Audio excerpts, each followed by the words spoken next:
Welcome to Zone In Sports, your favorite spot for real talk, bold takes, and everything in the zone when it comes to sports.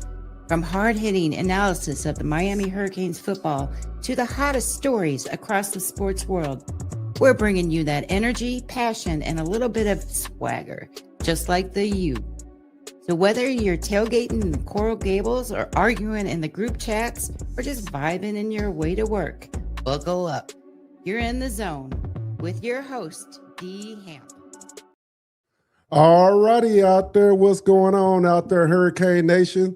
Welcome back to Zone in Sports. Today, we're going to break down one of the most thrilling playoff games in recent memories in the Fiesta Bowl semifinals, where Miami took down Ole Miss 31-27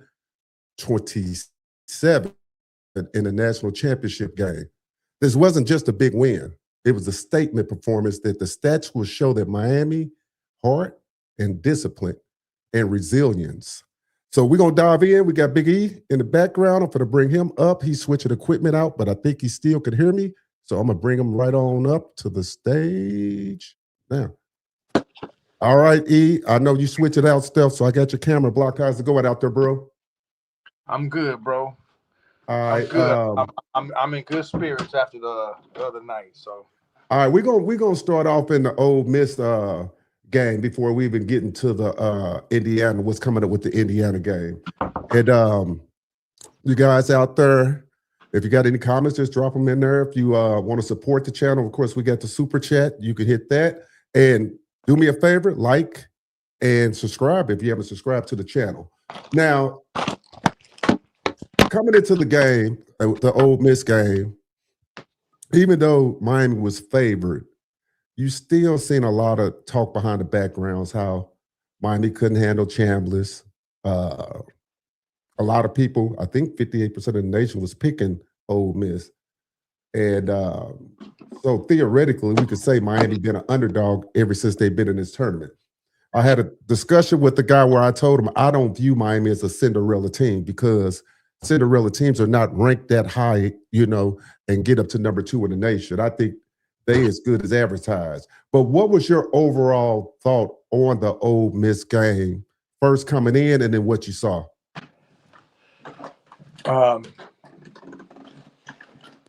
First off, I'm going to say hats off to Ole Miss. They played pretty good, and they went through all the adversity that they had to go through with Lane Kiffin leaving and not knowing who's going to coach and whatnot. Hats off to them. Their quarterback is the truth. I heard he got denied the chance to be eligible again, so he may have to go in the draft. But coming into the game, I wasn't worried about Ole Miss. I knew they could not match up with Miami in the trenches. So that right there, I was confident. After the game, my takeaway was this: Miami played a B- game. I say a C. I give him a B-. I give him a B-. Okay, you being generous. Because if I look at the overall game, they had some, with the way Beck played, the way Malachi played, the way the O-line played, Miami rushed for 190-some yards. Mm-hmm. I took all that into account. That's why I said I'm going to give them a B-. They had 4 picks, but they dropped them. Yeah. The defense did pretty well. Yeah. I felt like Bang was getting held a lot. It wasn't called. Okay. It is what it is. But I give them a B-. They're going to need they can't play B- ball on the 19th. I can tell you that. Correct. They're going to have to play. They're going to have to play the way they did against Ohio State if they want to win this national championship. So, having said that, with a B- performance, they still found a way to win. I don't like that it went down to the wire like that. I was very impressed with Carson. Yeah. Very impressed with Carson. Very impressed with Fletcher. to be playing the way he did, being sick. Okay. Very impressed with the O-line. Outside of, Cooper had a couple false starts that, they've been penalty free pretty much the first 2 playoff games. Correct. And they had 10. I didn't like the targeting call. I didn't like the Bain being not getting calls for holding.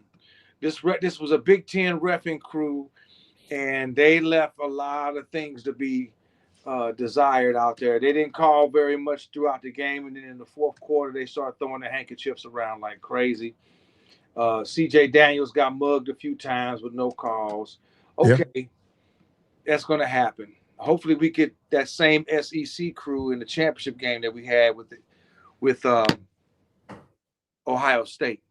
Well, I'll tell you this. I kind of like that they let them play, and kind of let it be decided on the field. I like to say they let a lot go on a couple of times on both sides, I would say. So I was kind of happy they let them play. They didn't come in and dictate what played, but it was some plays, like say that C.J. Daniels where he grabbed him from behind. I mean, it's like some of that stuff, you just got to make that. It's just too blatant.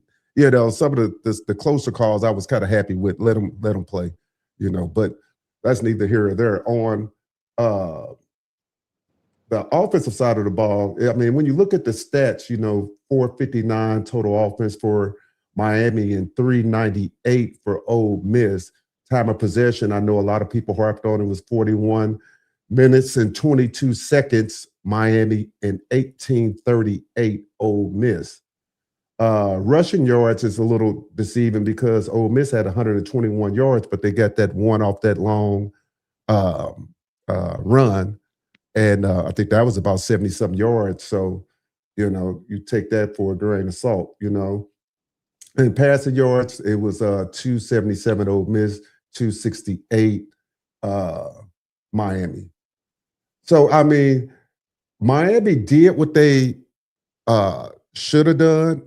Like I said, the reason I gave them a C was because of the points that they came off that Ole Miss got all came off of mistakes Miami did. So and that's why I was like, okay, you can't have that, But overall, they controlled the game. It got a little dicey when you're making mistakes. You can't do that against. We'll keep saying this. We have 10 penalties in that game. Yeah. So, I mean, against good teams, of course. And I shouldn't say against good teams because all these teams are good. They just ain't good until Miami beat them.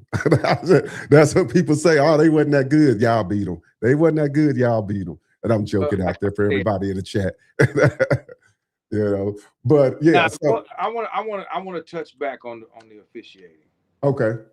And the reason why I say that, Dwayne, is because I want to see them let the kids play. But if one of your strengths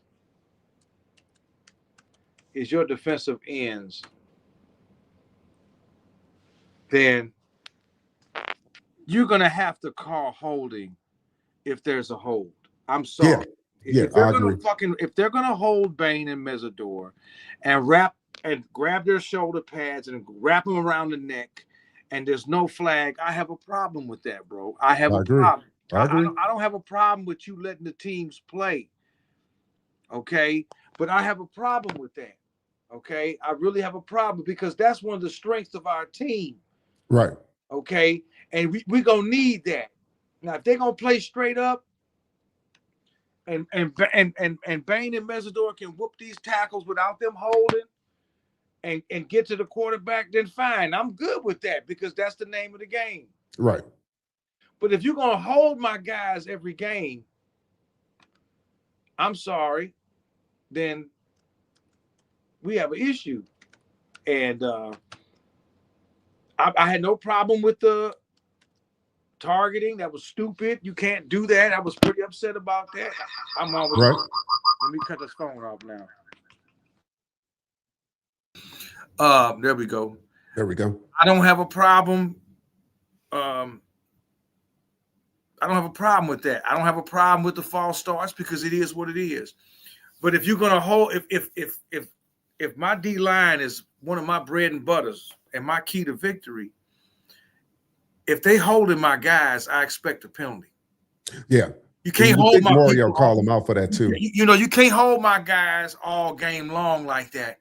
I'm not saying throw a handkerchief every play, but they were practically holding Bain on every possession because they couldn't. That's why you didn't hear their names a lot. Yeah. I thought you didn't hear their name a lot because of just the style they were playing too. I thought they were trying to play like a little mush, contain, keep them in the pocket. Because I don't know how many yards he had, maybe 7 yards rushing or whatever. If you recall the start of the game, the first 2 series Ole Miss had the ball, they were on his ass. Yeah, it was 3 and out both times, and they immediately attacked them and took them out of their game. Right. So I was very impressed with that. I said, man, these guys out here, if it ain't Bang the Messidor, it was Basainth or Torre coming through. Right. And they putting the heat on him right away. I mean, he had an intentional grounding. I said, okay, they got him out of his game already. Right. So I think it's going to be easier with Mendoza. I'm listening to these dudes over here on CBS, and they talking about Mendoza can run and blah, blah, blah. I'm like, look, man, this dude is not Chambliss. This dude is not.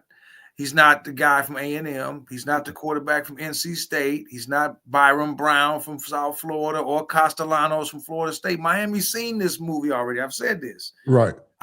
We've seen Mendoza last year with Cal. Funny, he was a nobody. Right. Now he goes to Indiana and puts up video game numbers, and now all of a sudden he wins a Heisman. In my opinion, the dude from Vanderbilt should have got it. Pavia. I thought Pavia, because the SEC is a tougher conference than the Big Ten. I'm sorry. Outside of Ohio State, Indiana, and Iowa. Yeah. Who else you got? Penn State, garbage. Michigan is okay.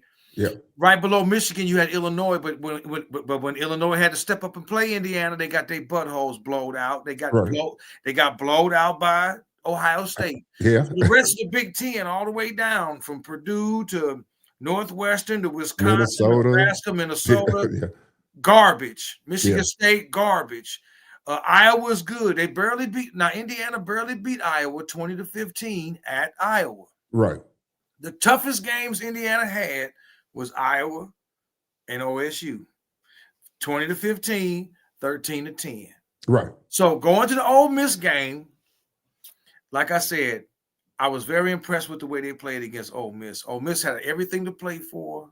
Right. With all the stuff they was dealing with Lane Kiffin leaving, some of their coaches leaving, some current coaches leaving now to go to LSU. They got a good team. It's just Miami beat them where they beat everybody else, in the trenches. If you noticed in the fourth quarter, their defense was wore out. Yeah. They were and I think one thing came back to bite them too is that they wasn't a good tackling team, and that really showed a lot. In the fourth quarter, it showed. And see, hats off to Shannon Dawson. Everybody was crying in this game and complaining about why he calling certain plays. I didn't like that flea flicker before you get started. I didn't like it either, but I said to myself, I before I commented, I said, wait a minute. He's doing the same thing he did with A&M. He's doing the same thing. He playing chess. He's setting them up. And he set him up for the fourth quarter. You notice on that last drive where Beck scored the winning touchdown, I think they ran the ball like once when they got down in the red zone. Did you know? Yeah. He passed the ball all the way down that field with Beck. Right. Okay. He was hitting. And remember I said, who's going to step up in this game on the offense?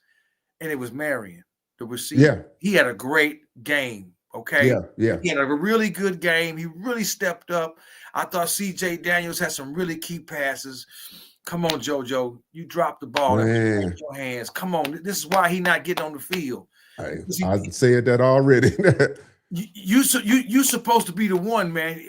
The boy got potential. I don't know what's going on with him because he played with Jeremiah in high school. But anyway. And before you move on, before everybody gets started with the whole thing with the JoJo is we're not talking regular season. We talking playoffs. You can't make critical drops and things like that in the playoffs. That gets you off the field. You know, kind of how Pringle missed the block in the Ohio State game. kind of got him off the field, and you seeing like, these reps are getting real limited. But go ahead, E. Very limited. So, Josh Moore had a good catch. Malachi did his thing. Josh Moore had a hell of a catch. He caught that mug with his fingertips, turning around. I was like, God dog it. I mean, he had a great, like I said, Marion did great. CJ did great. Like I said, there was one deep ball that if he wouldn't have got mugged, he would have got that. Now, in the first quarter, Beck missed a couple touchdowns. He missed Malachi on one. But overall, the interception wasn't on him. That was a great play by the defensive end for Ole Miss to tip that ball. So that pick wasn't on him. No. Beck played a great game. And I'm really getting tired of these pundits on CBS and ESPN. They keep bringing him. They keep questioning him. I'm like, well, I said, what else does this kid have to do? Oh, he's a game manager. I'm thinking like he had. If you look at his numbers for this game against Ole Miss, he had a good game. What do you want? Just because he don't throw 4 touchdowns and 400 yards and lights out and throwing bombs everywhere, I'm like, that's not how you have to win the game when you got a running game. I mean, if you look at Miami's running stats from A&M to Ohio State to this game, they've had 150 plus yards in all 3 games running the ball, and Fletcher was sick. Right, running like a bull. I'm like, so they got 9 days to rest up, man. Yeah, I'm pretty sure come Monday they're gonna get at it. If not tomorrow, I'm pretty sure they celebrated their win Thursday night. They probably had a day off. They might be going at it today. Yeah, at the very least, looking at film and scheme. But I expect Damari Brown to be back. I don't like the targeting call because that means Xavier Lucas is going to be out the first half of this game. Right, and I heard something that they might still have that under review or something. That would be fine because I don't think that was targeting. He didn't lead with his helmet and spear him. If the first one wasn't targeting, which it wasn't, right, it wasn't. Malachi got hit by old boy. That wasn't a targeting. That was just a bang. Helmet's gonna hit, man. It's football. What the fuck? You want flag or something? Right. That's why they wear helmets. It's gonna happen, man. Right. I don't think either play was targeting. So hopefully they let Xavier play. Otherwise, he's gonna be out the first half. But supposedly Damari Brown should be back. Yeah. And OJ Frederick, he didn't really play, and that's why they had the freshman out there. Yeah. And they started picking on him. So I'm feeling real confident about this championship game. I really am. I'm feeling confident because once again, I'm going to put my faith on that offensive line and that defensive line, and that running game. I think Carson going to make good decisions. And if that happens, I'm not worried about the secondary, man. They can be bend, don't break, and they might not be bend, don't break. You know what I'm saying? Because they drop. Imagine if they get these 4 interceptions. Man, that's what they don't drop these, but I hope they doing some tip drills with them boys. I'll start worried about that. Now it says that Miami controlled the tempo. That's why I say the Ole Miss game gets kind of skewed because if you really watch the game and you understand the game, Miami physically, I would say this: Miami dominated more teams in the play. When you look at them, physically dominated. We can go and say the Indiana game and how they beat Oregon and whatever, but physically, when you look at them as dominant in the trenches as they look, I don't care what anybody say, they better than Indiana in the trenches. Absolutely. It might not be that much better, but they are better than them on both sides of the ball in the trenches. Absolutely. So, I mean, and that's no slight against them. I'm not trying to be a homer at all. I'm not going to base my thoughts on feelings. I'm looking at matchups, numbers, and schematics, okay? Yeah. Somebody told me last night, well, you can't bring up Indiana's schedule. You play who you play on your schedule. I said, that's true. But everybody brings up Miami in the ACC like the ACC is trash. And the way I'm looking at things right now, as a conference, I think this year the ACC may be the strongest conference. I'm just saying because they're 8-4 in their bowl games. Right.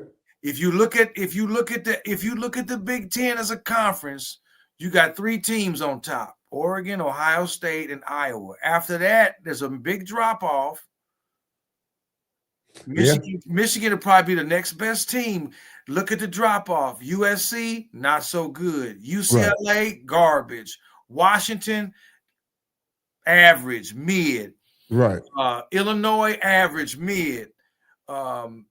Purdue, below average. Yeah. Wisconsin, Minnesota, Maryland, Northwestern, Nebraska, all underachieved. So, but if I take it versus the ACC conference, Duke playing very well. Wake Forest playing very well. Pitt, good team. Louisville, SMU, good teams. Virginia. If I stack up the ACC teams against the Big Ten teams, I think the ACC has better teams. Okay. That's my opinion. If you want to look at the numbers and argue that, that's the way I look at it. Right. If I compare these two conferences, right. The Big 12, come on. Texas, right. I don't think Texas Tech should have been 4th seeded. Yeah. They got shut out. Yeah. They got shut out by Oregon in the Orange Bowl. And their 2 best wins was against BYU. Was against BYU. The Big 12 was not a strong conference. Yeah. They weren't. Houston fell off. They started out hot. Cincinnati fell off. Arizona State fell off. Arizona State fell off. Utah got hot towards the end. Utah, the best teams in the Big 12 were Utah, BYU, and Texas Tech. Yeah. 3 teams. If I stack the ACC as a conference up against the Big 12, I think the ACC would get the nod. Yeah, because even Iowa State fell off. You remember they were thinking they fell off. Yeah, Iowa State used to be a real contender. Fell off. Yeah. Now, if you look at the SEC, who you got? Georgia. Who else? Yeah. Who else? I guess Alabama fell all the way off. Yeah, Texas maybe. Auburn is below average. I would say teetering around the middle would be Missouri and Tennessee and Ole Miss. Ole Miss and Georgia were the best. So if Texas, people say Texas A&M. I'm sorry, Texas. Them are your 3 best teams in the SEC. So you got 3 really dominant teams in the SEC, 3 really dominant teams in the Big 12, 3 really dominant teams in the Big 10. Right. But if you come over to the ACC, you got Miami, you got Virginia, you got Louisville, you got Duke, who won the conference, even with 5 losses. I think as a conference, if you stacked up the ACC against these other 3, you can't sit there and say, "Oh, the ACC is the weakest." And we'll even give Notre Dame an honorary bid because they play. They play basically an ACC schedule. So when I look at Indiana.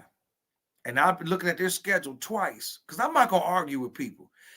If y'all think Indiana gonna mop the floor with Miami, be my guest. Believe it. Y'all roll with that. Because I done went to a few people. And I said I got $1,000 cash right now that Miami wins this, and nobody wants to take my bet. Well, they looking at it like this, and I always tell people, don't get caught up in what you seen last night. Right. Don't get caught up in that. Don't get caught up in that. Go back and look at some of the games, look at their style, look at what we got, and look at what we put on film. Look at what we did in the playoffs. And if you believe what the pundits say, we wouldn't even be here now. If you believe what the pundits say, we would have got ran off the field by all the teams. What you just said, bro, that's beautiful. that's what you just said is beautiful, bro. Don't get caught up in what the pundits say because that's exactly what everybody do. Everybody want to jump on the bandwagon.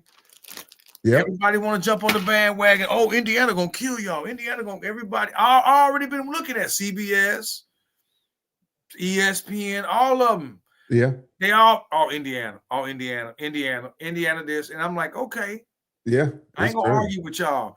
I'm just gonna look at who they played all year and look who Miami played all year.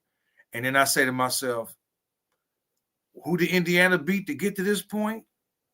And who did Miami beat to get to this point? That's what I tell people that. That's why I'm looking at it. Who did Miami have to go through and where did Miami have to go? Miami battle tested, man. They are battle tested. The first game at one of the toughest places to play.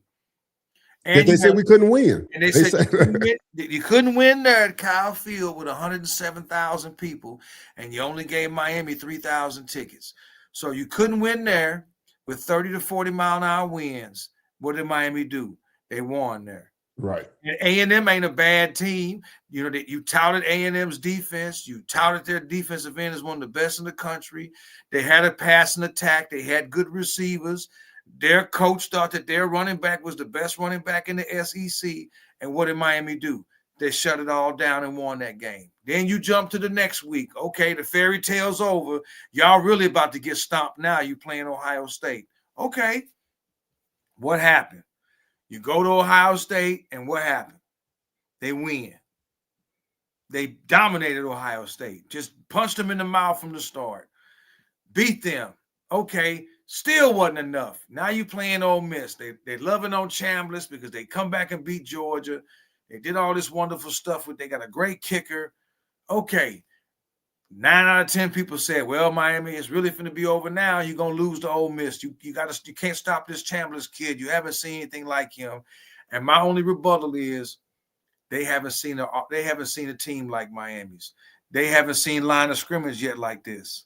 Right. Here you got some of y'all say to go to college football telling you on TV that Miami has an NFL line on both sides of the ball.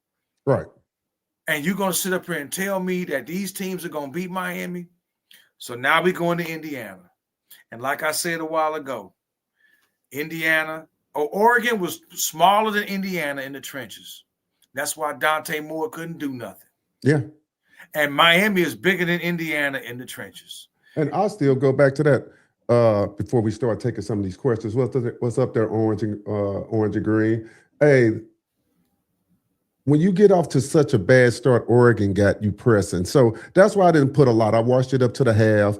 I give Indiana they props, but Oregon you hit your guy arm, fumble. You throw a ball inside first thing. They just blitzed them. And when you get blitzed like that, you're not going to get out of that hole. That doesn't mean that Oregon is that much. I want to put something else out there. The tight end that just transferred from Miami in the portal, that Brock Schott kid. Oh, yeah. He transferred to Indiana. Right. Now, that's suspect to me.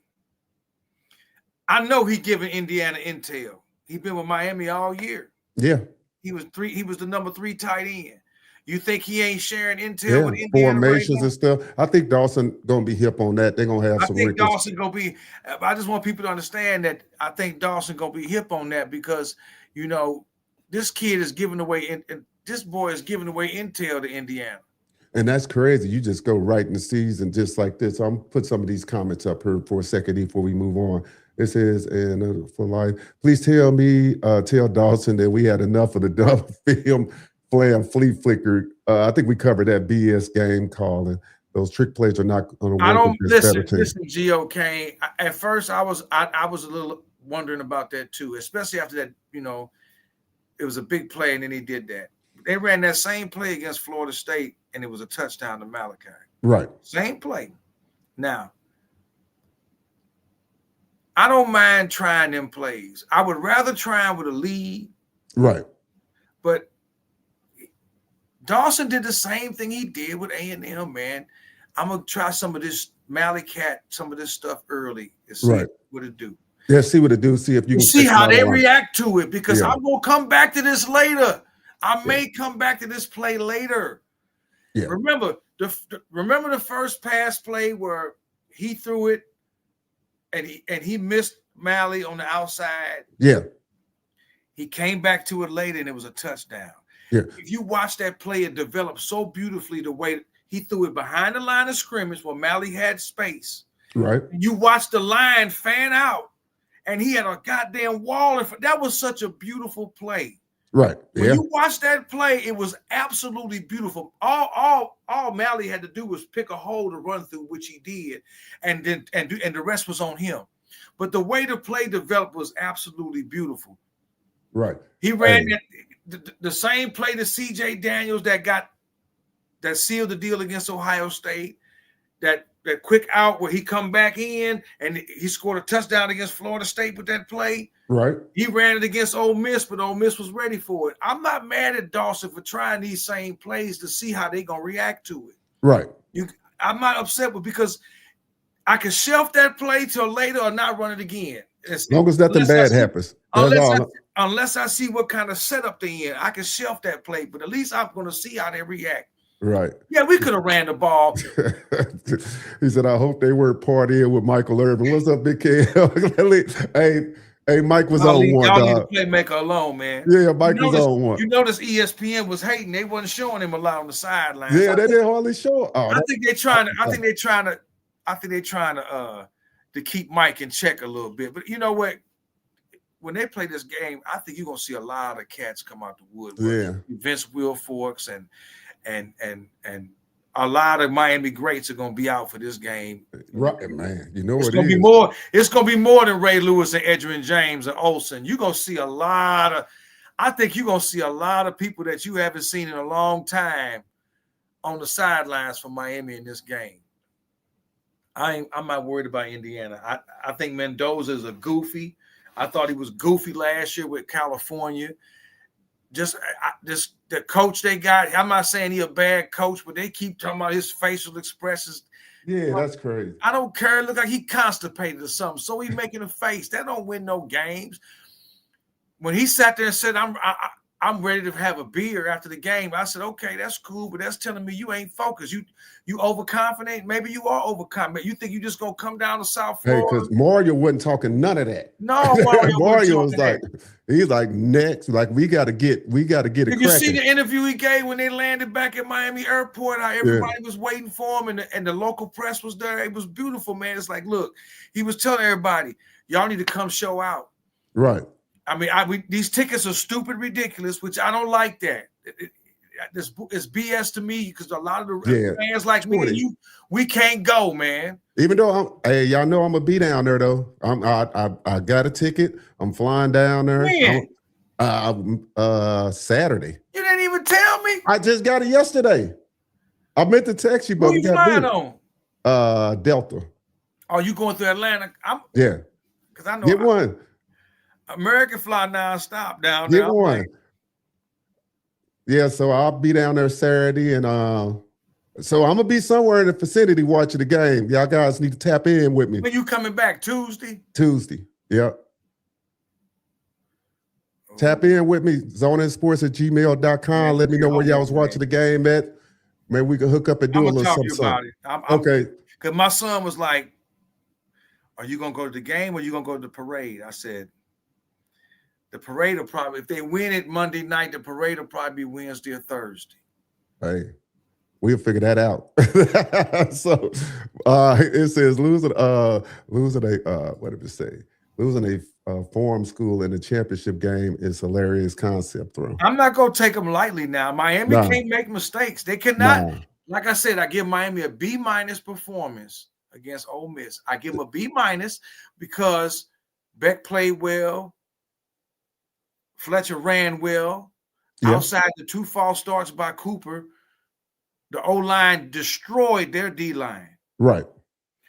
The secondary was there. They just dropped passes. Yeah, and the thing with Indiana, I know it's been this thing that's been going around online about, the average age. They do have older players, compared to a lot of on an average. So they just they don't make as many mistakes. It ain't that they better athletes because you got older players that's averaging around 22 years old. It's that they're a little bit more seasoned where they don't beat themselves. That's what I'm trying to say. But again, in saying that, when you're getting pressure on your ass, it causes you to make mistakes. And they haven't faced, I will go back and say this, a defense like Miami. Ohio State defense ain't built like ours. Texas A&M defense ain't built like ours. Ole Miss defense ain't built like ours. They try to be close, but until they see that on the field, then hey, it's going to be something. This is same era: Georgia Tech, Florida State, Miami, and the Carolinas, Virginia, Pitt, SMU. West Coast, all SEC and Big Ten recruiting areas. Okay. SEC. It says, we and the delegates of Notre Dame. I just remember when I told Big Kev, I said, y'all honorary in the ACC. He said, we accept y'all being. Oh, man. Just tuned in, update on Levitt's visit. Nope, I haven't heard any update. I got you coming there, Mike. All right, so we're going to get back to that. All right, so anyway, getting back to this, before I drop this link and and bring Mike Jeezy up here for a little bit, it says Carson Beck. We talked a little bit about Carson Beck and how the pundits been on him. Carson Beck was 23 of 37, 268, 2 passing touchdowns, 1 running touchdown, of course, in the Fiesta Bowl. And I guess it's not a shock to me or even you, but because I look at it a couple of different ways, because the media wants you to think being what they deem a game manager. I mean, what's the game? I don't, like I said, when I say this, they think I take slight at what Cam did last year or not, but I'm not. I want this balanced team that we got now. I want this team that can run it and a guy that don't make mistakes and can check it down. And Cam did that too. So this is not a comparison between us and Cam.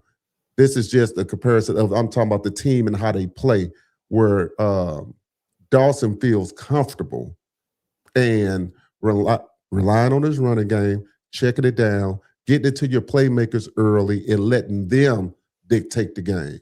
You know, get it out to your playmakers and let them make plays. That's the strength of this offense, you know. And if Beck has to rip it, he has the ability to rip it.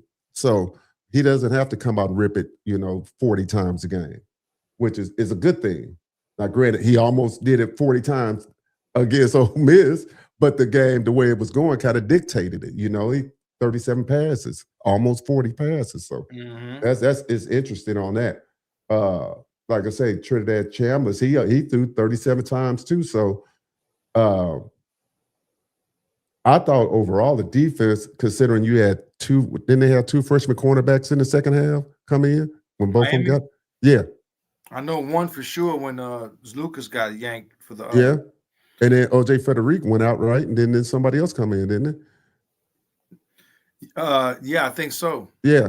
So yeah, I mean, look, they got dogs all across the field. So I don't just looking at it, I just think that weapon-wise, a lot of people are high on Indiana weapons, but like I said, we got Keelan Marion, of course, we got Malachi, we got JoJo if he come to play, you got Marty, you got Fletcher. I mean, we got weapons all over the field. So they're going to have to try to slow them down too, because Miami has showed that they could beat you several different ways, running or passing. They keep saying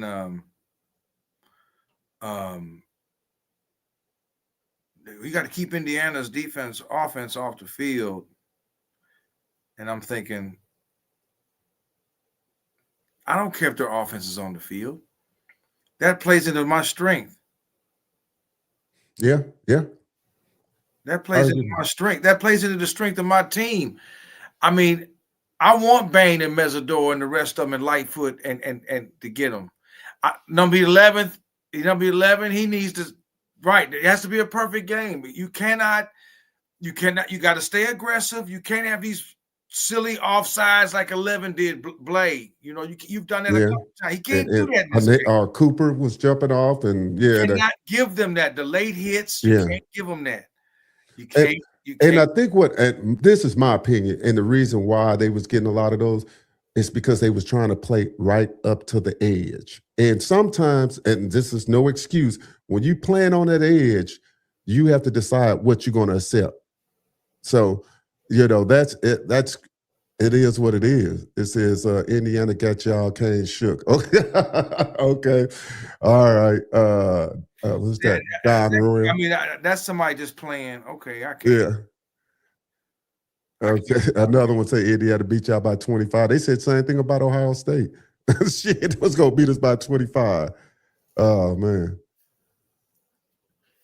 But yeah, so yeah, that's crazy. I might even, I might even go. I don't even want to argue with people on that. Yeah, I mean, comments, I'm like, all right, they're gonna beat us. They're gonna beat us. The fairy tale's over. Just like it was gonna be over with Ohio State. The fairy tale's over. Right. It's like it would have been if it with Ole Miss or Georgia, it would have been over. Right. I'm gonna say this. What was said 25 years ago with the Baltimore Ravens and the Rams and the Buccaneers in 03. What they say? Offense sells tickets. Yeah. Defense wins championships. Right. Miami been away from home for what, 6 weeks? Right. Virginia Tech was away. Pitt was away. And hey, Don, we're gonna block you if you talking about you don't even know Mario's name. You put Marco. Shoot, say Marco would get out coach. Okay. Here we go with that shit. Yeah. Why would he get out coached? Right. That's what I'm saying. People say these things. I'm like, either you just trying to get a rise out of folks, or you just talking to be talking. Right. You don't know ball. How? Hey, if you gonna just talk, just go to hit the super chat, man, and else don't even put nothing else in there. I mean, how you gonna be out coached? Right. I guess Dawson and Heatherman are trash. I guess Miami. I guess their line is just trash. You know what I'm saying? That's why I'm saying I'm not even gonna waste my time arguing with people for the next week and right. days, back and forth on Twitter and all that. What's going? If y'all think Indiana gonna beat Miami, okay. Right. It's okay. But look here.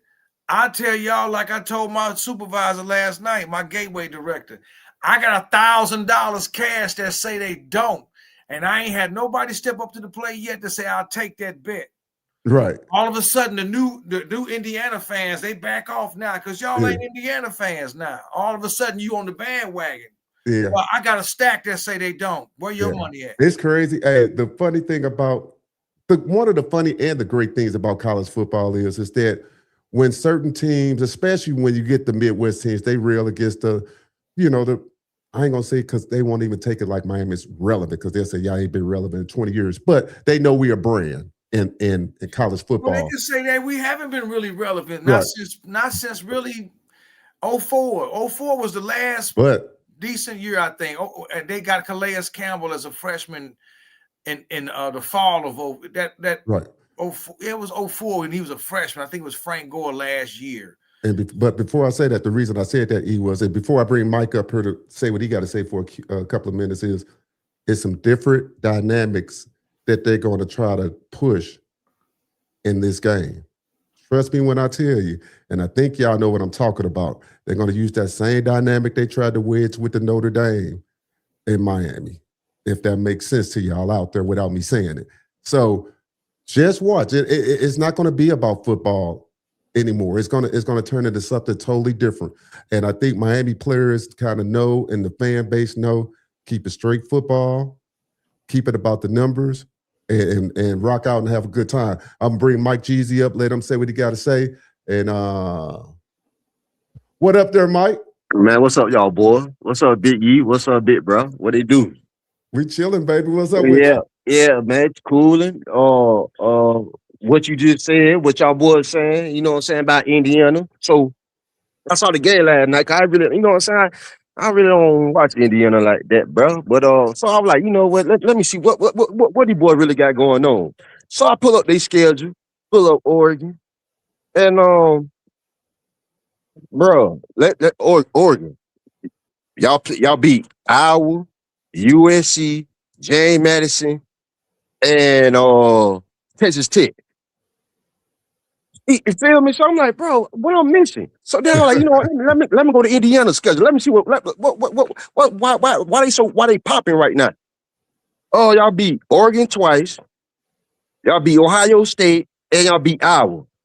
So, bro, I'm like, bro, what the hell what's going on, bro? Like, it make sense, bro. Now I know what I'm saying. Y'all straight, Indiana straight, but bro, y'all like, bro, once again with Ohio State, y'all have not seen a defense on trench play like Miami. Been there, done that, bro. The media driven, another Big Ten team, just like they do the SEC. So once again, we got to keep saying, stop believing with ESPN Podcast is saying, cause boy, I didn't hear Indiana's a juggernaut. Miami gonna get beat 69 to 7, 60 to 7. What? Yeah. Bro, come on, bro. Like, man, bro, like I'm to the point, bro. I don't want to hear, bro. Just like what Keontae Scott said, man. All that talking on the net, line it up on the field. Do something on the field. Yeah, that's you know what I'm saying. Like, bro, come on, man. Like, bro, I'm like IU. Well, listen, I'm gonna be real with you. Ole Miss would be IU. Texas A&M would be IU, boy. Boy, come on, boy. Like, and then Indiana and Miami got to come point Ohio State. I mean, we dominated them. You know what I'm saying? Physical violence better than Indiana. But like, what is we doing, bro? What is we doing? That game was with Ohio State was 13-10. 10 exactly, bro. Like, they beat Iowa 20-15 at Iowa. So I mean, listen, I'm not taking nothing away from them. Indiana, they got some older guys on the team. I think their average age is like 24 or 25. They got. I heard 23, but I went and looked up their starters. It looked like it's around 22 to 23. You know, some 25-year-olds. They might have a couple of them on there. Yeah, I mean, yeah, they might. I'm just saying the average age. He keeps bringing up Beck, and Beck's only 23. Mendoza older than Beck, I think. These guys got a COVID year. Yeah. Everybody forgets about the COVID year, but every player in the country, no matter what, got an extra year of eligibility because of COVID. So right. Plus, I think Carson Beck redshirted 1 year, so there's an extra year. And then he sat behind Stetson Bennett for 2 years. Yep. Won 2 natties, and then he started for 2 years, and then now he's here. So there's his set. Well, he got 7 years. 1 is a COVID year. 1 is a red shirt. That's 2. 2 and is. Then he got a medical, didn't he? No, he didn't get a medical. I believe 1 is a red shirt. Yeah, you're right. 1 is red COVID. shirt. That's 2. 2 years behind Bennett. That's 4. Right. 2 years as the starter. That's 6, and this is year 7. Yeah. So anyway, I'm not, like I said, man. The best thing I hope Miami fans do is don't talk. Let everybody else do the talking. Stay quiet. Be humble. Be like you been. Be nice. Just say, okay. I'm not going. Don't argue with them. All right, they're gonna whoop us. It was great. We had a great. I said, they get caught in the sauce. See, don't get caught up in that. Right? Just don't. Just let because it go. Every game is different. We're not Oregon. Trust me. Thanks. We ain't Oregon. Miami ain't Ohio State. They not Iowa. This ain't Illinois. You playing? Yeah, bro. Like, no, we the one. This ain't Penn State. Penn State overrated ass. You're not playing UCLA. You're not playing Purdue. Purdue. Like, bro, I'm like, that's why I say, let them talk. Let them talk. Just let them talk. They'll find out on the 19th. Right. Yeah. And then they'll find out on the 19th. I let them talk. They'll find out and then when it's over, when Miami win the game and it's over, because I felt like after winning the other night, I said, ain't no doubt in my mind they're gonna win this. I said, as much as they messed up against Ole Miss, with 10 penalties and dropping picks, I said, this game, I mean, I was on the edge of my seat. I was mad, I was nervous. I said, damn. I said, but to win the game the way Carson wanted, and the smart play calling by Dawson, because he knew they was in a man coverage, and when all the receivers went this way, they drug all the defenders with him. So he had a nice open lane to just run right in the end zone. That was by design. Yeah. I'm like, okay, to win that game after all the miscues and self-inflicted wounds in that game, I thought to myself, there ain't no doubt now they're going to win this thing. Yeah. And it's crazy. I felt like after they beat Ohio State, I said, Ohio State on paper, they got some dogs. They got some dogs on that team. Ohio State got some dogs with Downs and the rest of them. They got some real dogs on that defense. And I'm like, if Miami can come out here and handle that and push their defense around, push that line around with our O-line, I said, they ain't going to have no trouble with Indiana or anybody else. Look, Miami is battle tested. I keep telling people, these guys, they didn't play 3 games all on the road. In the elements, in the wind. And found ways to win. Not just win. dominate. Don't look at the scoreboard. Look at what you see on the field. On the field, bro. Like real talk. Pittsburgh playing in the cold. We heard that narrative. Yeah, we heard that. You sure right. Say it again. They can't win in the Pittsburgh couldn't beat Pittsburgh in the cold. Couldn't win the last 4. Couldn't dominate. These boys can play whatever type of ball they need to play to win any game, bro. Any game. So everybody gonna be on Indiana. Everybody gonna be on Indiana, bro. But people fail to realize though, dog. I'm gonna say this, bro. Easy money, man. If you want to drop the bag on Miami money line, cause them boys are underdog at home. You know what I'm saying? For the Natty, drop the bag on Miami. I'm gonna get if you want money, bro. If you want to re-up from the holidays. I already did on fans. Yeah, if you want to re-up from the holidays before tax time, I'm guarantee you, dog. I don't care if Miami win by 1 point. I guarantee you, Miami is beating Indiana. Yeah, I can guarantee Miami will be beating A&M, Ohio State, Ole Miss, dog. Listen to what I'm saying. Drop something on Miami money line. That's it, bro. Yo, cause you go with IU, but you're gonna be right here like a sick puppy. You know what I'm saying? After Martin Luther King after the game, man. Like real talk, IU, like, bro, what? Come on, man, bro. Like, man, I don't even get it, bro. Like, then I see some of my fan base, you know what I'm saying? Like, man, I'm scared, bro. I'm scared. Come on, like, man, come on, man. Yeah. Like I say, Ole Miss. That team, man, the team itself, you could tell they locked in. Yeah, exactly, bro. They ain't doing a lot of talking. They like, look, man, we gonna show this on the field. Everybody tripping off the average age. That don't mean nothing. Just mean that y'all just gonna get your old head beat. You know, if it comes out of that. It don't mean nothing because Mario got these boys like, look, we the better team, we more physical than anybody we play. Now, if we lose, we only lose because we make mistakes. That's the way they believe. You know, they believe that they could go out there and impose their will. A lot of people think Indiana could go do the same thing. That's why you meet on the field. Ohio State thought they could do the same thing. They came out in the third quarter and tried to, but then they couldn't sustain it. You know, so I mean, it just happens in the course of the game. Hey, big bro, you didn't catch this. The commentator made a comment when I think like in the first quarter. Man, them boys only played 13 players on defense, bro. Right. They only played 30. So and they got some on special teams. That's So exactly. So guess what? Ben that was said. I say, boy, listen, dog. I understand. I respect what Sinetti doing and all that. I respectfully, you know, I give credit where credit due. But boy, one thing about it, boy, you gonna need more than 13 people. The rotation, you know what I'm saying, for that physicality. You know what I'm saying, the violence with the O-line. Boy, you especially on defense, bro. But y'all gonna need more than 13 people, bro. Y'all gonna need 39 people, bro. I'm talking as far as rotation, bro. Yeah. You know what I'm saying? Y'all don't have the depth yet, bro. That's just like when Mario came in from Oregon to Miami. He had to build that to get what it is right now. Yeah, you know what I'm saying? Sinetti did in 2 years, but as far as the depth, you know what I'm saying, he still needed to continue doing what he's doing. You know what I'm saying? So he can, you know what I'm saying, so them boys won't be 13 players on defense. You know what I'm saying? You need to add depth. It takes time to build a program, dog. It don't happen overnight. Yeah. Some may beat yourself in 1 year, some might beat yourself in 2 years. But if you want to establish a foundation and build a program, it's different between building a program and building a team. Ask Mike Norvell in Florida State what's going on. You know what I'm saying? Yeah. And then on top of that, so I don't even know what. So they do they recruit well? Right. Do they recruit well? So ain't that ain't nothing what you doing. You know what I'm saying? Because you know what I'm saying. But in the day, bro, you had for Indiana, y'all in the right direction. But I'm far as building a program.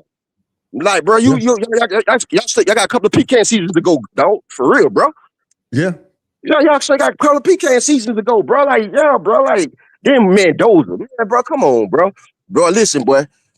He's straight, bro. He all right. Bro, I'll take Trinidad Chambliss over him any day of the week. He should have won a Heisman. Yeah, we talking about talent-wise, I'm talking about for real. Man, that was man, come on, bro. Stop it, bro. Please stop it with the BS, bro. No, y'all just get on a team. Oh, Sinetti, he Saban disciple. Them boys like that. Them boys disciplined dog. Them boys, man, bro. I don't want to hear all that, cuz. I don't want to hear it. When it all boils down to, they all got to line up. They all got to exactly, bro. Play and do what they got to. Look, don't nobody get to the championship game if they're not a good team. I'll just say that right off the rip. And that's where I don't like the disrespect of like it's different than years ago before you had to make this long road through the championship. Where I can remember when TCU made it to the championship game, and I was like, man, them boys ain't ready. You know what I'm saying? That you remember that year that they went? Yeah. So it's Georgia. Yeah, you got blown out. But Georgia beat the sleeves off. Yeah, but and that's the difference because they wasn't really battle tested. They did get that lucky win against Michigan. I shouldn't say Michigan. Yeah, you know, it was a weird game. I don't want to call it lucky they beat them. But still, when they played Georgia, we was like, man, they ain't ready.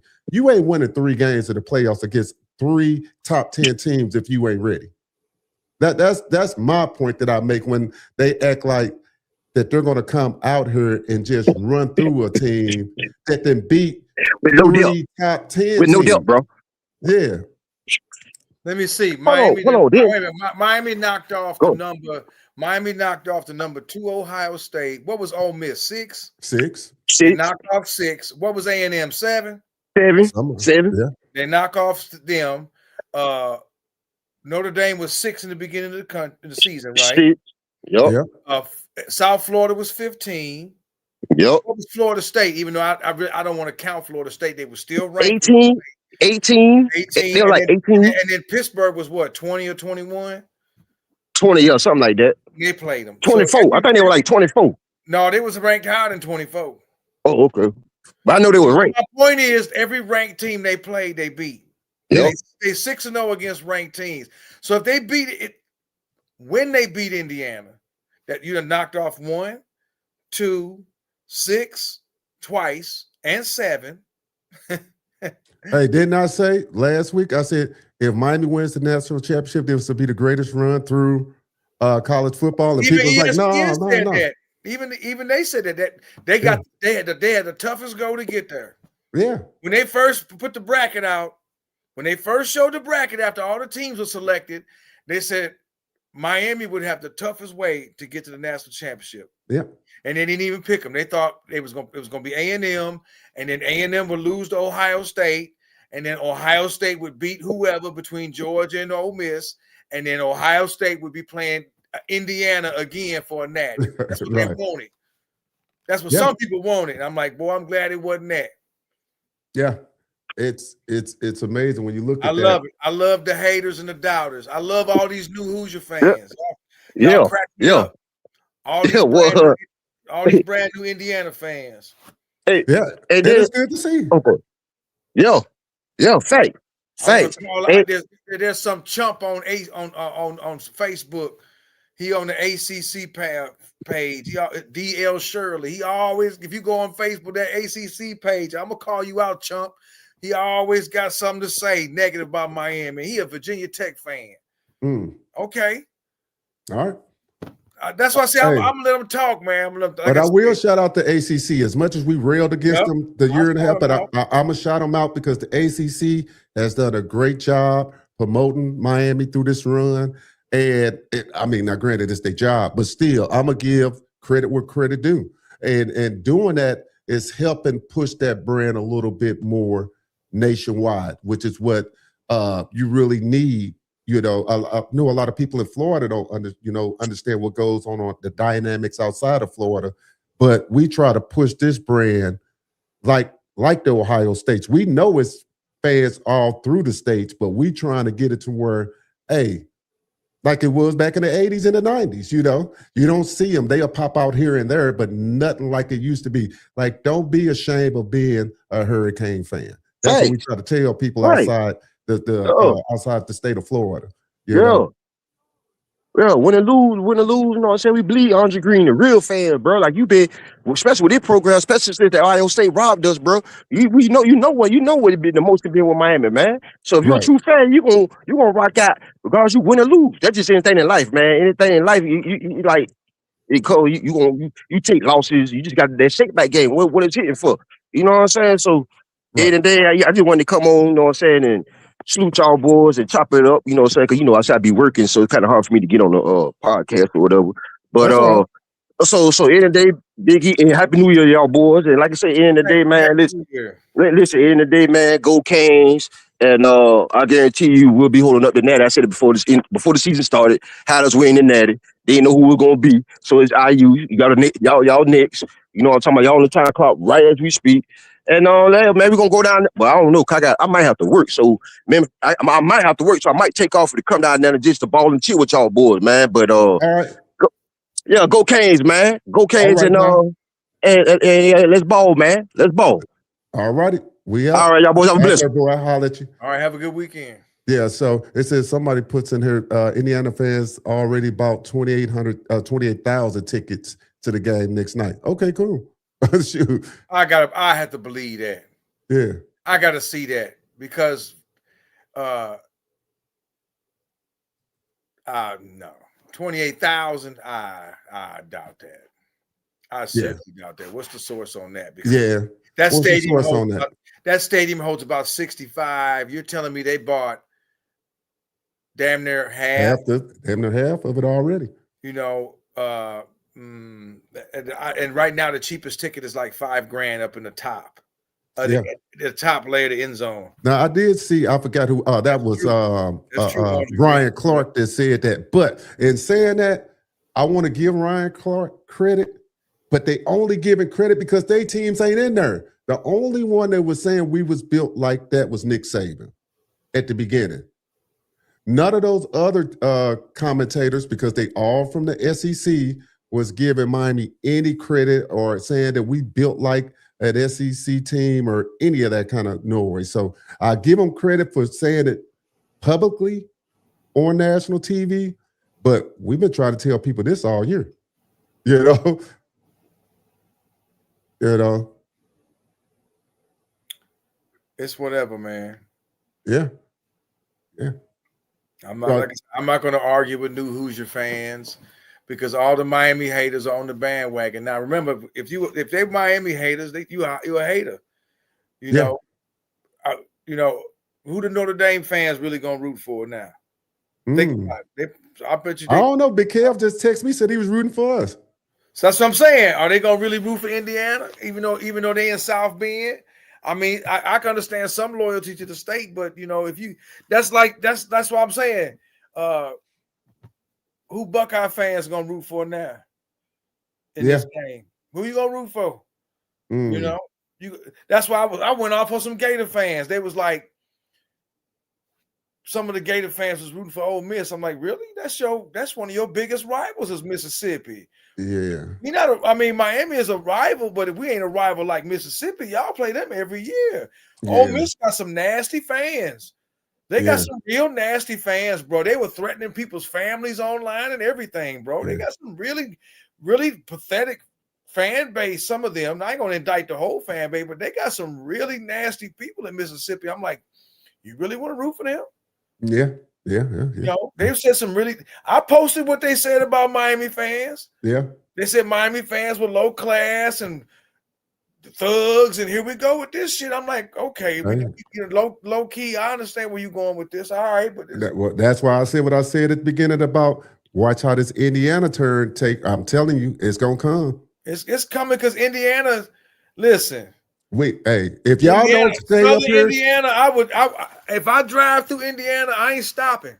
Yeah, I know a lot of you guys probably down south don't kind of get down here, and we ain't gonna get too far off of football, but it's different. That's all we gonna say. I'm gonna tell y'all something, all y'all that's in Florida. The Midwest, and I don't even really consider Indiana the Midwest because they halfway Central Time Zone. Some of it is Eastern Time Zone, but I'm gonna tell you something else, man. People up here in the Midwest, they a trip compared to people down south. At least down south, people they ain't cowards. They tell you how they feel to your face. Up here where we at, it's not like that. So I'm just waiting to see what kind of foolishness and fuckery come out of Indiana fans toward this game. We're gonna see, but. What's up, 850? It says I'll say it twice F the other side. Well, I'm with you on that. Yeah, hey, it is what it is. I'm all Canes, you know what I'm saying? Like I said, I root for the home state Missouri Tigers because that's the home state, and I root for the Air Force Falcons because I'm an Air Force brat. But other than that, right, it's damn the other side. And It says, what's the distribution policy of the national championship game? I don't know. He's talking about for the tickets. I don't know who controls that. If it's gonna be hard, if it's gonna be Hard Rock Stadium that controls that, or is it the NCAA? Because remember, Texas A&M Stadium hold 107 or 110, and they only allotted Miami 3,000 seats. Yeah. Now this is the national championship now, so I promise you, if these tickets were normal prices or even in the hundreds as the most expensive ticket, instead of $1,000, you'd have the tailgating at Miami would be like a regular home game. It'd be Miami out, and it'd be Miami people everywhere. Right. I think it's still gonna be Miami people everywhere tailgating. They might even just buy passes to get on in the yellow and orange and blue and green. And I thought about that too, but hey, we'll talk I think about they're gonna tailgate no matter what, just to be tailgating. Yeah. So we got till now to reach out to people. Yeah, I agree with Martin here. Says as painful as a lesson where we must thank Jeff Brown, Rhett Lashley for teaching us the lesson that prepared us for the playoffs. That's an interesting perspective. That's interesting, Martin. That's an interesting take. You could say that. Yes, Louisville threw some stuff in Miami that they wasn't ready for with the quick releases, and they were doing a lot of trap. They were doing, what was the blocking? They would do a lot of chop blocking, and which is legal. Right. When Miami guys couldn't get their hands up to bat down those quick passes by Louisville quarterback, they adjusted for it in the second half. Right. The SMU game, Mario didn't lose that game. The players did. They had 13 penalties in that game. Yeah, that's what I'm saying. Miami dominated SMU. If you go back and look at the stats or watch that game, Miami ran the ball well. Beck had a very good game. Remember, the first pick wasn't on him. It was on JoJo. Yeah. JoJo had them butterfingers. That's the first pick. The second pick should have never happened because there was pass interference on that play. A flag should have been thrown, but the officials, the officiating that game was bad. The taunting when the tight end got hit, when he dropped the touchdown, the dude stood over him. They didn't throw a flag for taunting. The Marquise Lightfoot deal, they threw the roughing the pass, and he really didn't even knock Jennings down. Miami hurt themselves in that game. Right. But it was a lesson learned. And it goes back to what Mario said. The whole, not just the team, the whole organization got in the room, and they put on film with no sound. Right. Everybody just watched. Yeah. And everybody just watched the film, and they saw what went wrong. No sound. Nobody said a word. Everybody just sat in the room. Not just the players, all the coaches, strength and conditioning, everybody associated with they've watched. It's like they sat in the auditorium style room, and they watched the film. It muted, no sound. Yeah. Okay, and they said that was a defining moment right there. We only gonna go as what's up, Brandon? What's up, Double B? We only gonna go as far as y'all want us to go.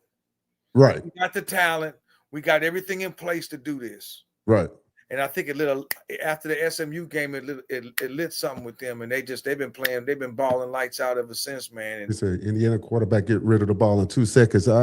Chambers got rid of the ball quick. I think they all come in with the get rid of the ball quick against that pass rush. Hey y'all, this the same dude we played with Cal. Right.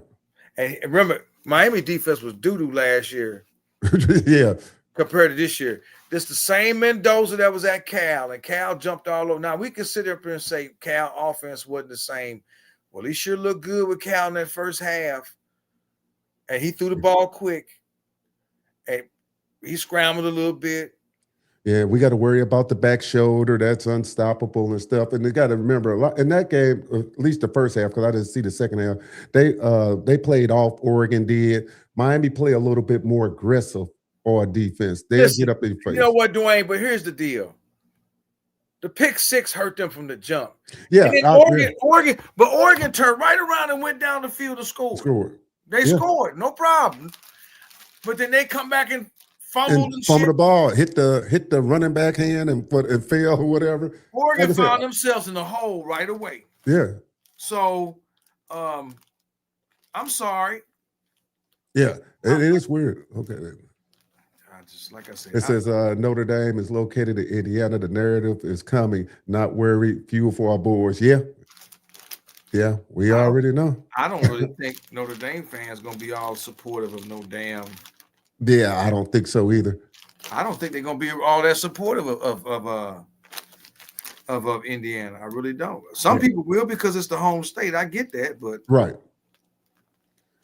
Yeah, so that will be real interesting. And it's just interesting how, I don't know, and maybe it's just me looking at it through a different lens of how they sit up and keep trying to say this. Every quarterback Miami has faced is so much better. And we got to worry so much about, we're going to have a trouble stopping this quarterback. They talked about how accurate Chambliss was, which he is. Damn good quarterback. He get rid of the ball quick. Everybody has tried to get rid of the ball quick against Miami. That's what you do against a good pass rush. But the problem is that our corners have held up. They play press coverage. We sent extra nickels at them to make them get rid of the ball. We dictating where they going with the ball. So we kind of dictating what side of the field they throwing the ball to. It's a chess match. You know that they get rid of it, but you trying to dictate where they go with the ball. So we, like I say, Heatherman and them boys, man, look, that's why I say give this man credit. Every week, especially in the playoffs, well, all season long with Heatherman, he's came up with great defensive schemes. And he has always kept Miami in the game and gave them a chance to win. Every game Heatherman has. So I don't know why the national media thinking it's going to be something different with them. Because again, like always, people in their feelings. Yeah. That's why I like watching old boy that used to play. He got a podcast, Pollock. Yeah. I like his because they break down stuff. They don't automatically just go with, I like the way he was like, he wasn't going to just roll with Ole Miss. Certain people out there break down the matchups. It's like with fantasy. Are you picking players with fantasy off your feelings because he played on your favorite team? Or are you going to pick the guy because you're looking at matchups and, okay, I love Lamar, so I'm going to always go with Lamar. Well, this week, Lamar, not, him, you're going to take, Derrick Henry. Who is he going up against? Sometimes you got to go with somebody else. Yeah. It's about matchups. Yeah. So, you're gonna tell me because Mendoza had such great games against, Illinois and Purdue and Oregon weak. Oregon small. Oregon, they small. They couldn't really they got after him a little bit. They got a little pressure on him, but they had to blitz. Yeah. Otherwise, he had his way with them. And then once Oregon got behind, it made them, they had to sell out. It's, they had to get away from their game plan. And when I say that, people think I'm taking something away from Indiana. I'm not. I'm just being a realist. If you fumble and you get rid of the ball and you throw a pick six, you're behind. Your game plan is shot from the beginning. Right. So you behind the 8 ball already, and the game just started. You're right. And they could play you a lot different, when the situation they got in. So that's where I think that game is a little skewed. That's why I say the people that's outside to just turn on the TV, see the score, they think like, oh, yeah, they finna come down. They blew Oregon out, so they finna come down here and just run through them because they just looking at the score. And they not going back. Oregon, y'all tripping, man. Yeah. And not understanding the nuts and cranny of the game, And it's not that Indiana didn't force a couple of those turnovers. I know they forced the one sack fumble or whatnot, but still, it was inside the. You mean where it hit him where it hit Dante Moore off the running back when he bumped his arm? No, not that one. I think he had another sack fumble after that one. But then, by then the game was over any damn way. That's my point. Yeah, and then they were down a couple of running backs and all of that too. So, we understand that. It's just that, like I say, some of the newer people that come in and just don't dig into the numbers and go back and see the game and understand that. Okay, yeah. I don't even look at the score. I knew it was over at halftime. That's why I said, hey, I'm going to go ahead and turn this off because, you get that far behind in the national championship game, it's like, yeah. I turned that shit off at halftime. Yeah, that's what I did too. I was at work and I'm like, you know what? It's a waste of time. I'm wasting, It's in my ear. This is wasting on my Bluetooth. Let me cut this shit off. Right. It was just. It's because the national media don't respect Miami. Yeah. Yeah. It's interesting. It ain't about respect. They don't like Miami. They respect Miami. Expand on that. They just don't like Miami. You still have the old guard of people that ain't forgot what happened in the 80s. You got a lot of old Oklahoma people. They ain't forgot Miami coming down there and breaking Troy Aikman's leg in 1985. Yeah, that might have been 40 years ago, but it happened. They didn't like what they did to Notre Dame in 85. They didn't like what they did to South Carolina in 87. And what they did to Cal out west when they went out there, and San Diego State with Marshall Faulk when they beat them out there. Mm-hmm. It's a lot of stuff in the 80s they don't like, man, and in the 90s too. They didn't like Miami was a real brass team. They were arrogant, but they could back it up. That don't sit well with a lot of people. When I come to your house and I'm telling you, I'm kicking your ass whether you like it or not. Right. And then I do kick your ass really bad. Well, that's not gonna sit well with a lot of people. They're gonna look at you like that's where the thug shit come from. It's an interesting question. They said, do you think that Dawson has been hard done by the Miami fan base? I think he wanted to put.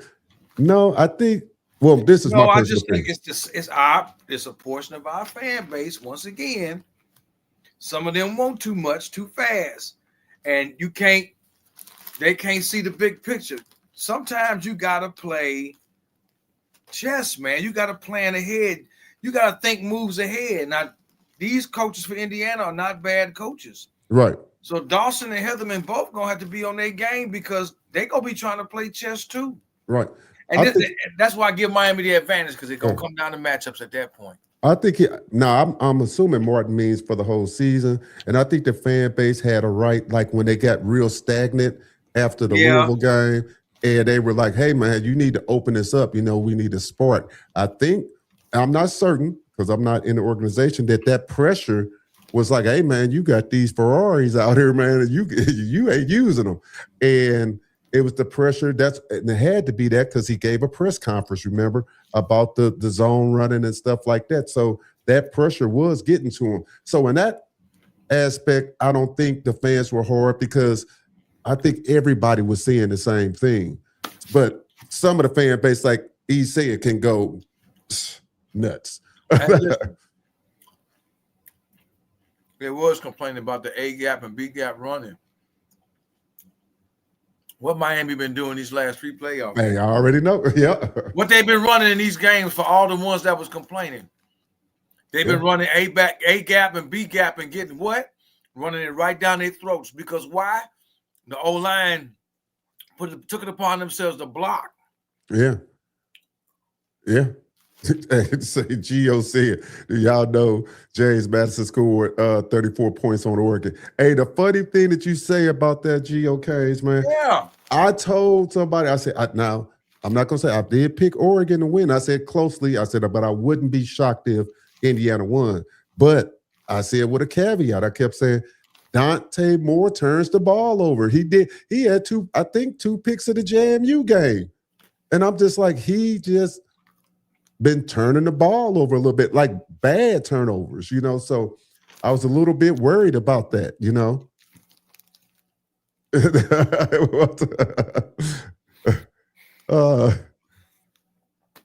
That right. I forgot all about James Madison. Yeah. Listen, man. I knew Oregon was overrated when they had to go to overtime with Penn State in the regular season. Yeah. They had to go into overtime with them.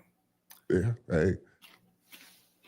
It's crazy. It's 75% of our football fans don't understand how football is all about matchups, not media hype. They right. There it is. Yeah. It's crazy because I couldn't understand that big head nigga Sam Acho. I'm gonna roll with Indiana because of their offense. I'm like, wait a minute, dude. What did you play in the NFL? What position did you play? When he a linebacker? Something like that. I just gotta go with their offense. I'm like, okay. Yeah. All right, my defense ain't shit. All right. I don't think I'll tell people. I just hope that Miami is healthy because we do know they got some injuries, and hopefully these extra days will I get want to those know what's guys. up with Elijah Lofton because he got blasted. Yeah, Off that ball. he got hit pretty hard too. He Yeah, got hit. They said he was spitting up a little blood. I'm like, okay. yeah, He because he didn't go went back. straight to the locker room. But I thought I seen him on the sideline and later in the game. So, I don't know. I just want to update on him. They said Jamari Brown should be ready for the championship game. Yeah. So That's a big one. It says a Miami fan and one of the podcasters said that Dante Moore stares down the receiver after watching him at the Orange Bowl. Look, it was either great film study or whatever, but that first pick he threw behind the guy, and like you say, he was looking right at him. It's like they kind of knew their strip coming out, so that was interesting on that. And I do think that he does kind of stare down receivers just after watching them. I couldn't believe the first play was a pick six. I'm like, you got that was bad omen for him right there. It was like, that was bad omen. Man, it was a bad doing, man. It was a bad throw too, and like I said, he threw it behind his receiver on his hip where he had turned, and it wasn't bad. It wasn't. Now, they didn't talk bad about him all year. Dante Moore. No, he's supposed to be the best quarterback, and whoop-de-woo-woo. Him or Mendoza. Yeah. They always mess with Beck.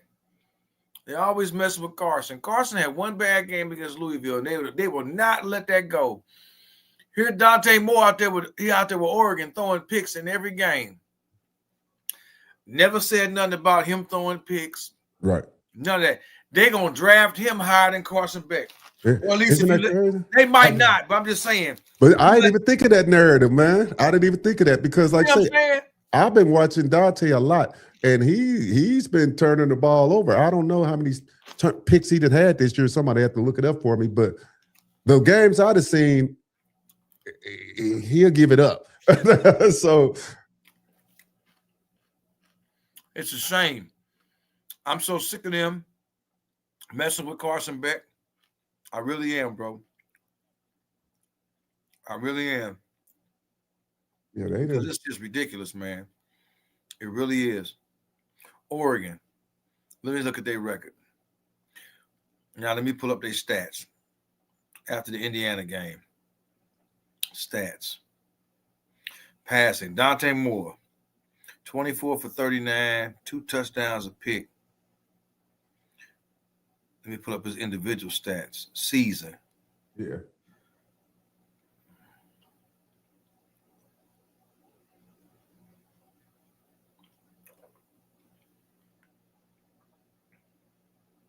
I agree with you more, and I think the scouts rate Carson Beck much higher than the media does, and that's where people get lost in the sauce with that. They listen to so much what the media says. They can't fathom why one of their favorite players fail or move up because it's not what the media think, it's what the scouts think, and that's why a lot of guys was like even the Chambliss thing, and my theory of why he really wanted to come back, because if he was a surefire number one pick, he'll be gone. You ain't passing that type of stuff money. This year. He had 10. Mm-hmm. But Beck had 10. Beck had 10? Mm-hmm. And how many did Dante Moore have? 10. 10. And so it's an interesting dynamic how they just rake these how the media think you should look at these quarterbacks. I don't think it's a strong draft for his quarterbacks. That's just my opinion. So I still say for the record, Mendoza shouldn't have won the Heisman. Pavia should have won it. Yeah, it says Louisville had a great running back, Isaac Brown. Don't know anybody nowhere near as good as him. Dwayne's another one. I ain't thought of that. Who is their running back? Indiana? Mm-hmm.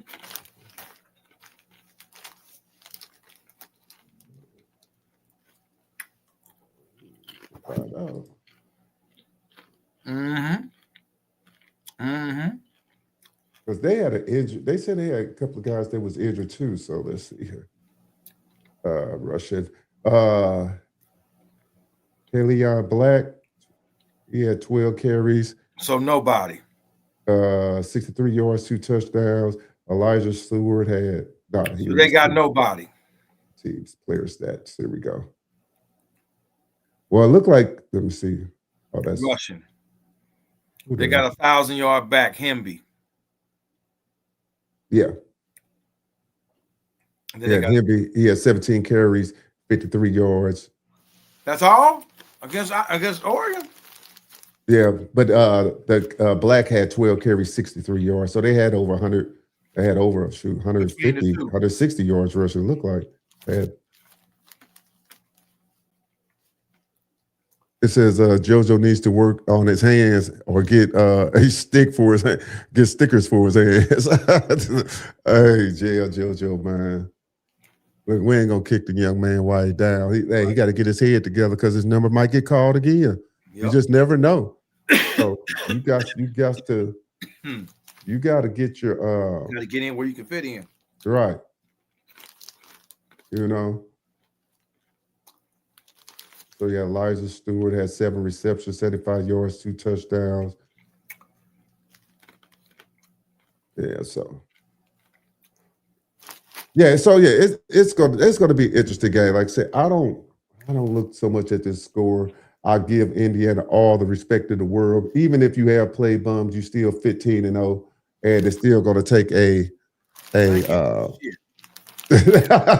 I'm still gonna give it respect. They 15-0. Their quarterback is a goofy to me. He was a goofy motherfucker last year in California. He's still goofy to me right now. They coach don't impress me. Just like I said, just because he make constipation faces on the sideline, don't impress me. But that's the crazy thing about that. That's the whole thing with the media, because they making it more about the coach than the players. They show their coach every time I play. They pan over to their. It always reminds you of the Taylor Swift thing, and that's the power of the media. You know, they don't do Mario like that. Nah, They always trying to figure out, is Mario gonna fuck the game up? Is Mario gonna Mario the game? It's always some critiquing them. Is Mario gonna Mario this game? Or, when is Beck gonna, it's like they waiting on Beck to just mess up. Right. And I thought to myself, that last drive against Mississippi. Ole Miss, yeah. He threw the ball all the way down the field till he got down there when they handed it to Brown to get to the 3. When they got the ball with 3 minutes or something to go, they passed the ball. If you look at that last drive, Beck passed it all the way down the field. Mm-hmm. He was hitting CJ and he was hitting Marion with nice passes. Okay? And I thought, man, in the back of my mind, I'm like, all right, Carson, if you throw a pick, this is a game. I said, you'll never hear the end of it. Be smart.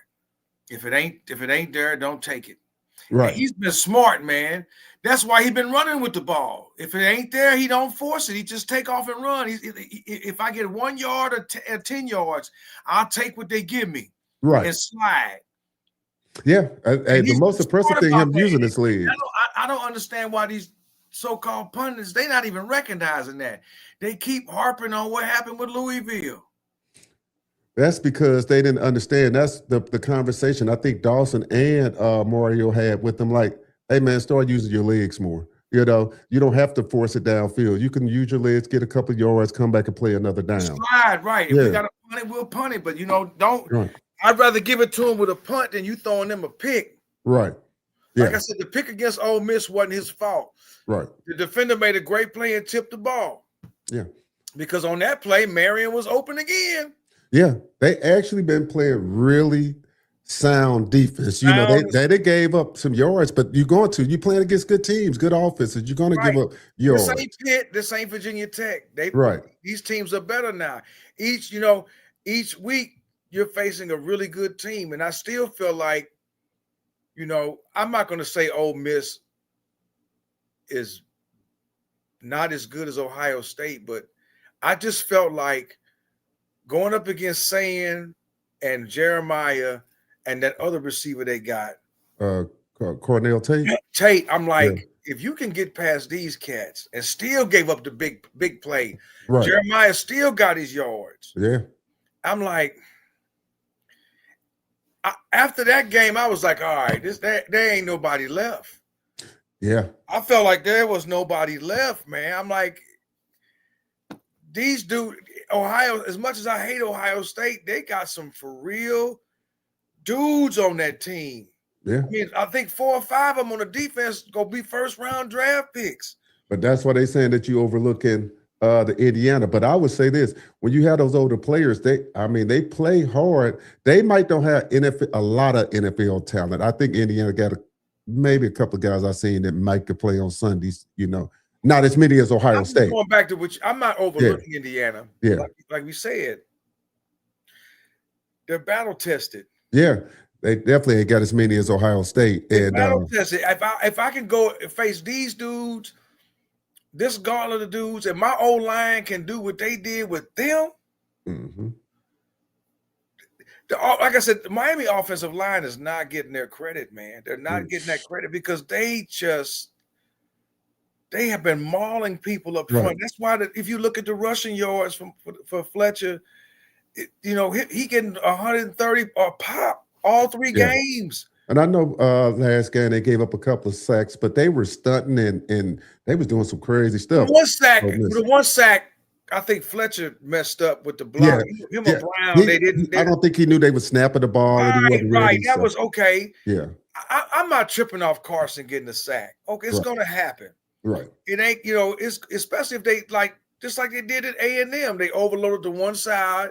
Mario can only take one dude. He can't block 3. Right. So somebody gonna come free, and if the running back or tight end ain't there to help, somebody gonna get through there. That was their specialty. Right. I'm going back to what somebody put in the comment that I don't know who, and they talked about they don't play a lot of guys. I'm not gonna say they don't have a lot of depth. Maybe they don't trust their depth, but when I seen they had a lot of guys that were starters on special teams, and then they talked about a guy that got hurt on special teams that he was starting. About Indiana. Yeah. I think Miami could. Everybody talk about the tempo, the Ole Miss tempo, and Louisville's tempo, and you got to wear Miami down on defense. Miami wears out people too, and it don't have to be a tempo. I could slowly, methodically just beat you down the field with my O-line, pound you. It's like Ali. I'm in the Frazier. I'm setting you up for later. If I body blow you in the first and second quarters and third quarter, I may get 6, I may get 3, but I'm body blowing you. So when the fourth quarter come, you seen Ole Miss. They were gassed, bro. Right. They were gassed. And that's why Ohio State was gassed in the fourth quarter. They practically damn near quit on that last drive. Yeah. That's what I'm saying. This is nothing that they're going to be shocked to see. I mean, they didn't play against these big SEC lines. They played against Ohio State.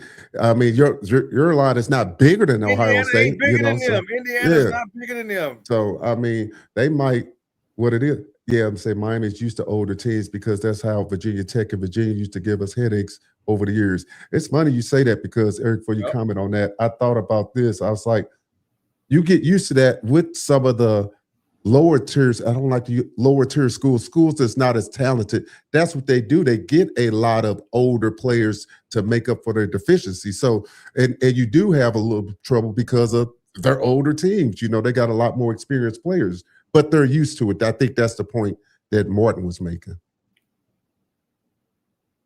So, when you play guys like Virginia Tech and them, that's average teams, and they bring it, you got guys that's not NFL ready that might stay 3 or 4 years, where Ohio State, Miami putting guys in the draft, Bama, Georgia, they're going to be younger because they putting so many guys in the draft after their redshirt sophomore year, where some of these other schools, their guys are not getting in the draft at the rate that these bigger schools are. So you got guys that's really good players that stay, redshirt seniors, you know what I'm saying, or seniors. So, and it's nothing wrong with it, but it's just an observation.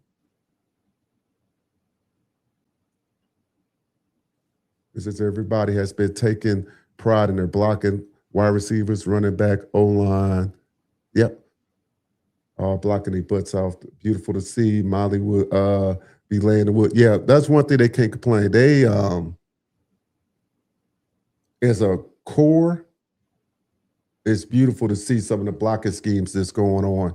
Secondly, even if you go back and watch that wide receiver screen or the bubble screen or jet screen, whatever you want to call it, that Malley scored on, the overhead view of that wall that was set up and how it looked like they was all linked together is beautiful to see. It's beautiful to see how they just, all come together and they understand their assignments as a line unit, even from the wide receiver to the tight end. Because even they brought once the one tight end that came in, who was it? The tight end that came in that well, I ain't gonna say he dropped the ball. It was a good play by the defender that knocked it out his hands. But he been blocking his tail off, So shoot, I mean, they've been blocking.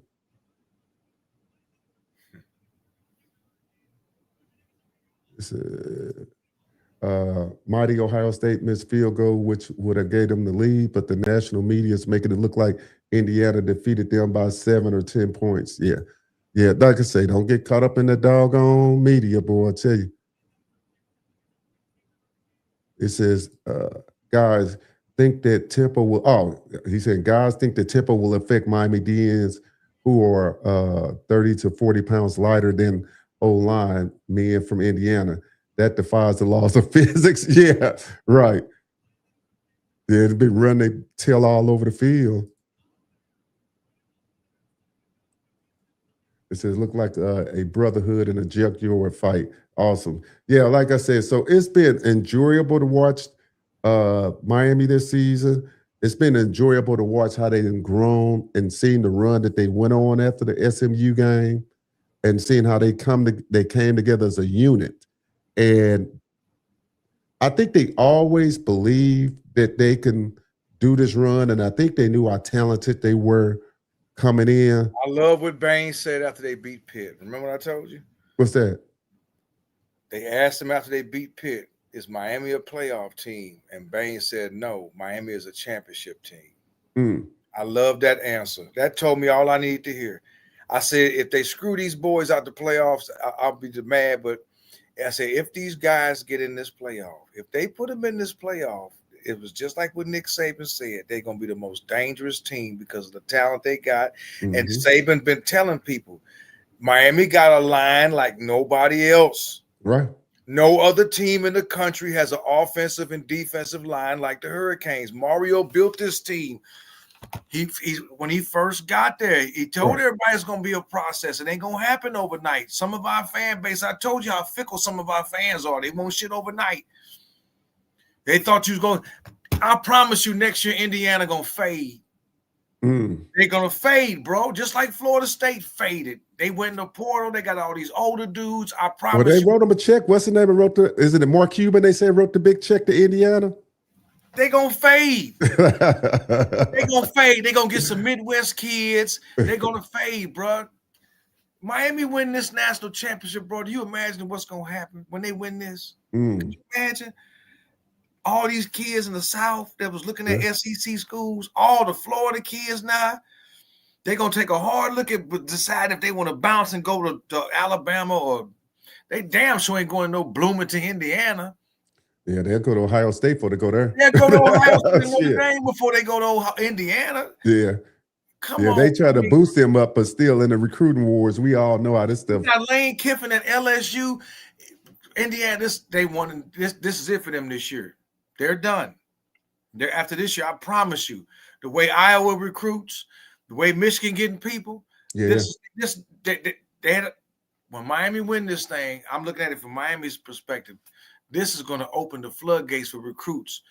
It's going to be like what Cat told Shay. You're going to have to beat him off with a stick from coming in here to sit down. Mario going to have to have numbers getting pulled, and for all people that want to come in the office to talk to him, because it's like, hey, we told you. Yeah. Look at all the guys that transferred out, and now look at Isaiah Horton. He know he messed up. Yeah. Now he in the portal wanting to leave Alabama. He know he messed up, and people been light on him. Like, why did you leave? You would have been receiver number 1 down there in Miami. What you leave for? You know why he left? because Alabama got in his head and souped him up and said, well, who's going to be the quarterback now that Cam is gone? Right. Here, we'll toss you some money. We got him. And he left. And it's so weird on that because, like, not even, I don't know the time frame, but it wasn't too long after that. That's when they signed Beck. If he'd have waited it out to see who the quarterback was going to be, I don't know the time frame of the portal, but yeah, he could have waited and saw. He could have waited. Him, and all them 3 clowns at Georgia that left. The receiver and the D-back and somebody else, they was in the picture throwing the U down, holding the SEC championship trophy. Ryan Clark, he said that a few years ago. If he did, I didn't hear it, so I'd stand corrected if he said it a couple of years ago. He did say that. Ryan Clark? He did. Yeah. He did say it a couple. He saw it coming. For the people that know football and pay attention and don't react with their feelings, and they look at the sport and every team, you saw a couple years ago what Mario was doing. All Mario had to fix was his game management. That's why he hired a crew to help him with timeouts. Has he not been calling outstanding games all year now? Yeah. Has he been calling stupid timeouts? No. None of that. Right. None of that. I'm not worried about Miami, bro. I'm not worried about them. Yeah. Like I said, what I would tell people out there in the atmosphere and on this net, don't get caught up in the media. That's why, I didn't watch a lot of stuff. I kind of stayed grounded and tapped in, and I kind of understand how it's going to go for us marketing-wise, trying to sell tickets. They got to find a face to promote. That's why they promoting Signetti, because really they don't have nobody. I hate to use the word. I'm talking marketing. I ain't talking about talent, where people get confused out there. He's the most marketable person on their team. So they using it, the media using it. That's why they pander to him every 5 seconds in the game. How many times you pander to a damn coach during the game? Shoot. So it's crazy how it works. Don't get caught up in that. Don't get caught up in the 7.5 or 8 point underdog. If you was worried about that, you should have been worried from the beginning of the tournament. So I think we all know that follow Miami know that, hey, it's going to be a tough game. They ain't doing a lot of talking. Miami, they not. They locked in. They said, we ain't doing our talking. We doing our talking on the field. Hey, that's the way you have to be. Let them run. Don't give them any ammo. The media that want to say this, let them say it. You don't care. You lock into yourself. So that's just crazy. Say, which is why you will probably always have an older team. They can't recruit high school like blue bloods. They would always have to rely heavily on the portal. Yeah, that's a true statement, Marcus. Because when you going up against, like I said, like Eric just said, Michigan and Notre Dame and Ohio State up in that upper, and Ohio State, they'll come all the way down in Missouri and all those places to get players. You got Mario coming up in the state of Missouri to get players now. So these coaches going all the way across the United States to get players. So it's going to be tough on them. So, yeah, they'll have to have older guys transfer in, buy into their system. But I'm kind of like you. Somebody put in there, they using that. Signetti probably looking for a different job at some point. He's using that to get up out of there. You'll stay there. You damn right. I already heard rumors he might end up going at Bama. He ain't staying in no Indiana. You think somebody else ain't gonna come try to tap in with him and pay him more money? He know he can only go. So he ain't gonna go far with Indiana. He not gonna be able to beat Ohio State every year. Right. He ain't gonna be able to beat Michigan and Iowa every year. Right. You got all these old people on your team. You can do that now. Right. I told you, come next year, watch what Indiana do. They might be lucky if they win 8 or 9 games, if that, next year. Somebody say USF had a ton of old players on their team and we waxed that ass. Sure did. Yeah. Where did Byron Brown go? He left to go. He went to Auburn, didn't he? Is that where he went? Hey, did he go to Auburn? Wait a minute, hold up. Auburn? They coach left too. He got a job somewhere. If the coach went to Auburn, that's where he went. Yeah. See there? Yeah. Nobody going to Auburn with his coach. Yeah. And they ain't nobody. Man, look, they ain't going to no Indiana, man. But like I said, Indiana, that's a basketball school. I'm gonna go, and they ain't been basketball in a minute. They ain't going there. You got too many schools around you that's bigger in football. Michigan, Ohio State, Iowa. Right. Hey. All right, look. I don't know. I digress. I digress. All the Indiana fans, all the new Indiana fans, all the Miami haters that become Hoosier fans all of a sudden. Y'all some bums. Hey, before we wrap this up, like I said, hey, look, we're going to be tapping in. Guys, send me emails zoninsports@gmail.com. Let me know where y'all tapping in, watching the game down in Florida. If y'all going to be down in South Florida, y'all going to be in Coral Gables, y'all going to be in Sunny Isle, South Beach, wherever y'all be at, let me know where y'all going to be watching the game at. And if we slide through there, we might tap in with you guys and pay y'all a special visit. Until then, we're going to try to tap in Saturday. Yeah, Saturday, I might be on the road, so I would be tapping in for Eric on the road, or he might be on the road too. So we'll let you guys know. I'm going to rap with you. I've been thinking. If you haven't subscribed to the channel, subscribe to the channel. Like everything, share this content, and we out till next time. Happy New Year, everybody. Right.